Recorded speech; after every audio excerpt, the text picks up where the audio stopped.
Howdy people, welcome back to the Code Jam. Now let's go over the AR birthday sample project. First, I set up everything on the stage. Clear the canvas from previous drawings, start physics, and turn video on. Notice that each time I play the project, the previous drawings are erased.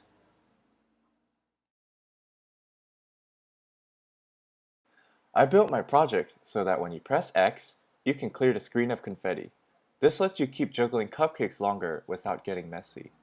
So let's look at the X button's code. It's pretty simple.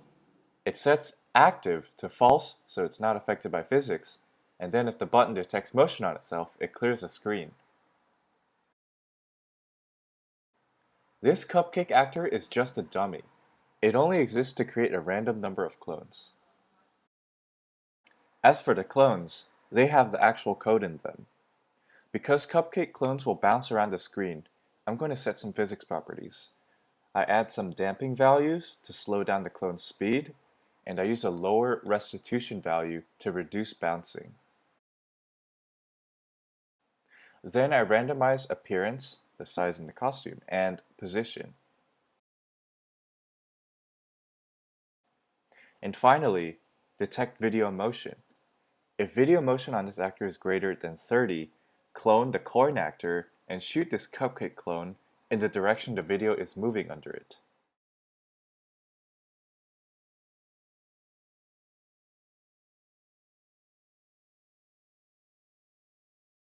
Now for the coin actor that acts as the confetti parent. Setup is simple, just like the other actors. When the confetti parent actor receives the message clone, it sets the variable source to the received source of the message so that the clone that is created knows where to spawn. Now it's time for the clones that make the rest of the magic happen. The first clone startup is dead simple. Wait a random amount of time, then delete the clone. Now it's time for the most complicated part, moving the confetti clones around. Don't worry, we'll break this up into smaller sections.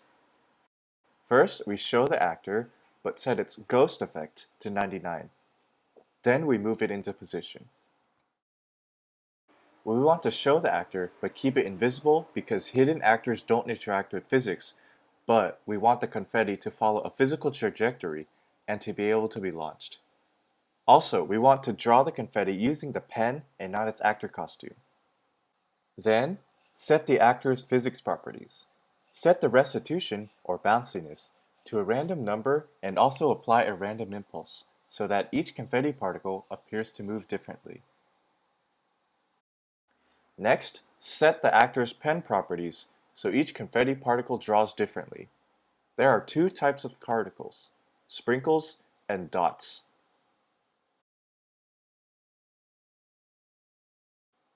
Then, we draw until the clone is deleted from the previous clone startup block. We don't actually need any movement code because the particle moves using physics. While we're drawing, we change a bunch of pen parameters like pen size, pen color, and pen shade to spice each particle up. Now for the actual confetti drawing. The particle is hidden, and you'll notice that the confetti pattern loosely follows the particle's path, but is still a bit random.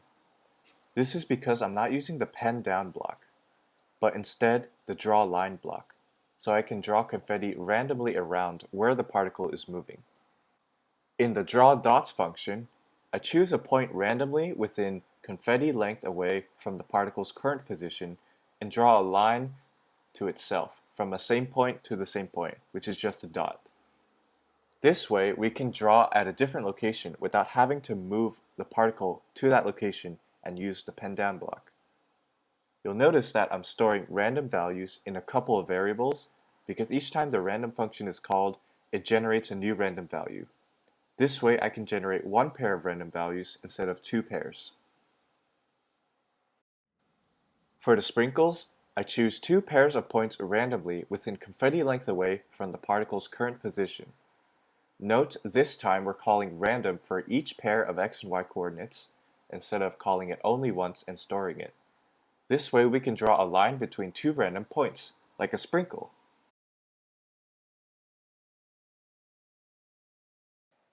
And there you go. There's an AR confetti and cupcake drawing project. This is the last week of the Code Jam, but there's always more things to learn and projects to make. I can't wait to see what you come up with. Thanks for watching.